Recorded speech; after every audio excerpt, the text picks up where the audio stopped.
yapmış olabilir. Belki size düşman biri. Olamaz mı ya? Benim düşmanım yok ki. Ya Eşref'in düşmanları. Sen içerideyken Nisan'ın harika geleceğini düşünüyorduk. Her gün ya adliyedeyiz ya mezarlıkta.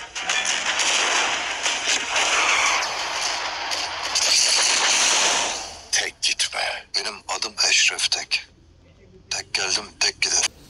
Arkadaşlar merhabalar, kanalıma hoş geldiniz. Ben İbrahim Öztekin. Evet arkadaşlar, Eşref Rüya, Eşref Tek bugün bu akşam yepyeni bölümüyle karşımızda arkadaşlar. Evet, kimler bu akşam izleyecek arkadaşlar Eşref Tek'i.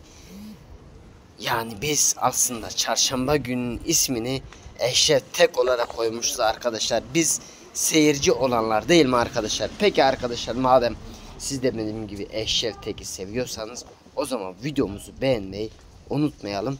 Kanalımıza abone olmanızı rica ediyorum. Hoşça kalın.